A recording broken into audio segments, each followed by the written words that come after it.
मुर्दे ने राजा से पूछी ये बात। मित्रों, ये कहानी बहुत ही प्राचीन है और इस कहानी को आपको पूरा सुनना चाहिए।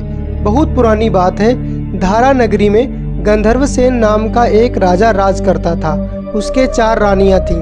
उसके 6 लड़के जो सब के सब बड़े ही चतुर और बलवान थे।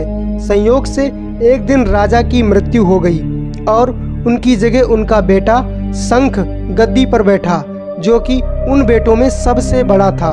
उसने कुछ दिन राज किया, लेकिन छोटे भाई विक्रम ने उसे मार डाला और स्वयं राजा बन बैठा। उसका राज्य दिनों दिन बढ़ता गया और वह सारे जम्बू द्वीप का राजा बन बैठा। एक दिन उसके मन में आया कि उसे घूमकर सैर करनी चाहिए और जिन देशों के नाम उसने सुने हैं उन्हें देखना चाहिए।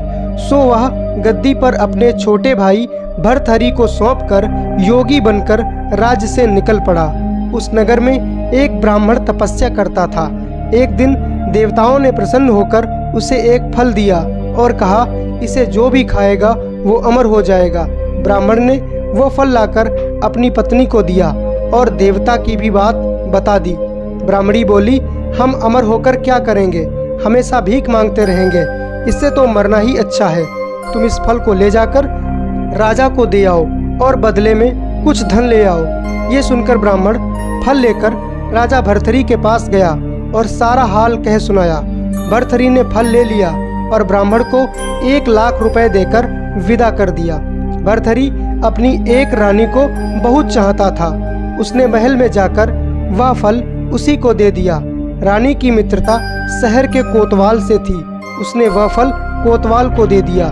कोतवाल एक वैश्या के पास जाया करता था। वो उस फल को लेकर उस वैश्या को दे आया। वैश्या ने सोचा कि ये फल तो राजा को खाना चाहिए। वह उसे लेकर राजा भर्तहरि के पास गई और उसे दे दिया। भर्तहरि ने उसे बहुत सा धन दिया, लेकिन जब उसने फल को अच्छी तरह से देखा तो पहचान लिया। उसे बड़ी चोट लगी, पर उसने किसी से कुछ भी नहीं कहा। उसने महल में जाकर रानी से पूछा कि तुमने उस फल का क्या किया जो मैंने तुम्हें दिया था। रानी ने कहा, मैंने उसे खा लिया।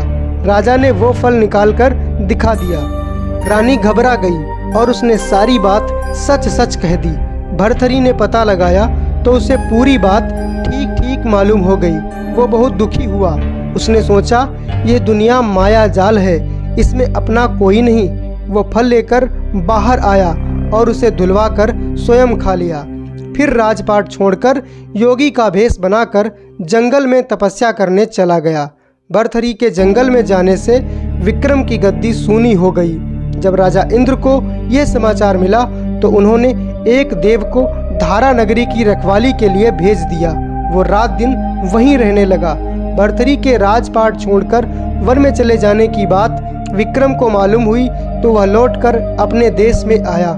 आधी रात का समय था। जब वह नगर में घुसने लगा तो देव ने उसे रोका। राजा ने कहा, मैं विक्रम हूँ, ये मेरा राज है, तुम रोकने वाले कौन होते हो? देव बोला, मुझे राजा इंद्र ने इस नगर की चौकसी के लिए भेजा है। तुम सच्चे राजा विक्रम हो तो पहले मुझसे युद्ध करो। दोनों में युद्ध हुआ। राजा ने जरा सी देर में देव को पछाड़ दिया। तब देव बोला, हे राजन, तुमने मुझे हरा दिया, मैं तुम्हें जीवन दान देता हूँ। इसके बाद देव ने कहा, राजन, एक नगर और एक नक्षत्र में तुम 3 आदमी पैदा हुए थे। तुमने राजा के घर में जन्म लिया, दूसरे ने तेली के घर में, तीसरे ने कुम्हार के घर में। तुम यहाँ का राज करते हो। तेली पाताल का राज करता है। कुम्हार ने योग साधना करके तेली को मारकर शमशान में पिशाच बनाकर सिरस के पेड़ से लटका दिया है। अब वह तुम्हें मारने की फिराक में है, उससे सावधान रहना। इतना कहकर देव चला गया और राजा महल में आ गया।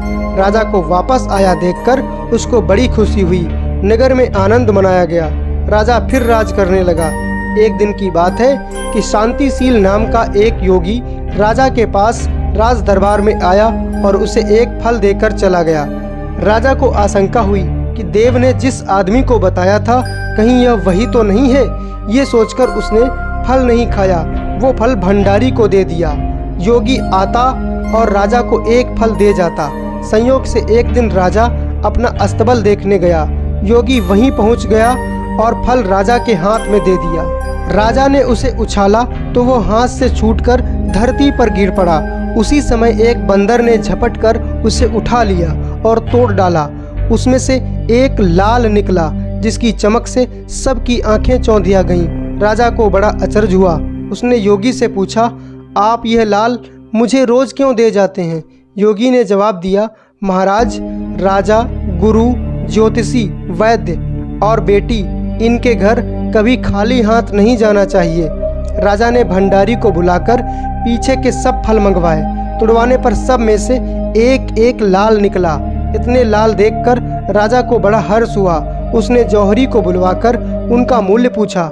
जौहरी बोला, महाराज, ये लाल इतने कीमती हैं कि इनका मोल करोड़ों रुपयों में भी नहीं आंका जा सकता। एक एक लाल एक एक राज्य के बराबर है। ये सुनकर राजा योगी का हाथ पकड़कर गद्दी पर ले गया। बोला, योगी राज, अपने आप सुनी हुई बुरी बातें दूसरों के सामने नहीं कही जाती। राजा उसे अकेले में ले गया। वहां जाकर योगी ने कहा, महाराज, बात यह है कि गोदावरी नदी के किनारे मसान में मैं एक मंत्र सिद्ध कर रहा हूँ। उसके सिद्ध हो जाने पर मेरा मनोरथ पूर्ण हो जाएगा। तुम एक रात मेरे पास रहोगे तो मंत्र सिद्ध हो जाएगा। एक दिन रात को हथियार बांधकर तुम अकेले में मेरे पास आ जाना। राजा ने कहा, अच्छी बात है। इसके उपरांत योगी दिन और समय बताकर अपने मठ में चला गया। वो दिन आने पर राजा अकेला पहुंचा। योगी ने उसे अपने पास बिठा लिया। थोड़ी देर बैठकर राजा ने पूछा, महाराज, मेरे लिए क्या आज्ञा है? योगी ने कहा, राजन, यहाँ से दक्षिण दिशा में 2 कोस की दूरी पर एक मसान में एक सिरस के पेड़ पर एक मुर्दा लटका है। उसे मेरे पास ले आओ, तब तक मैं यहाँ पूजा करता हूँ। ये सुनकर राजा वहाँ से चल दिया। बड़ी भयंकर रात थी। चारों ओर अंधेरा फैला था। पानी बरस रहा था। भूत प्रेत शोर मचा रहे थे। सांप आ आकर पैरों में लिपटते थे। लेकिन राजा हिम्मत से आगे बढ़ता गया। जब वह मसान में पहुंचा तो देखता क्या है कि शेर दहाड़ रहे हैं, हाथी चिंघाड़ रहे हैं, भूत प्रेत आदमियों को मार रहे हैं। राजा बेधड़क चलता गया और सिरस के पेड़ के पास पहुंच गया। पेड़ जड़ से फुनगी तक आग से दहक रहा था। राजा ने सोचा, हो न हो ये वही योगी है जिसकी बात देवता ने बताई थी। पेड़ पर रस्सी से बंधा मुर्दा लटक रहा था। राजा पेड़ पर चढ़ गया और तलवार से रस्सी काट दी। मुर्दा नीचे गिर पड़ा और दहाड़ मार मार कर रोने लगा। राजा ने नीचे आकर पूछा, तू कौन है? राजा का इतना कहना था कि वह मुर्दा खिलखिलाकर हंस पड़ा। राजा को बड़ा अचरज हुआ। तभी वह मुर्दा फिर पेड़ पर जा लटका। राजा फिर चढ़कर ऊपर गया और रस्सी को काटकर मुर्दे को बगल में दबाकर नीचे आया। बोला, बता तू कौन है? मुर्दा चुप रहा। तब राजा ने उसे एक चादर में बांधा और योगी के पास ले चला। रास्ते में वह मुर्दा बोला, मैं बेताल हूँ, तू कौन है और मुझे कहाँ ले जा रहा है?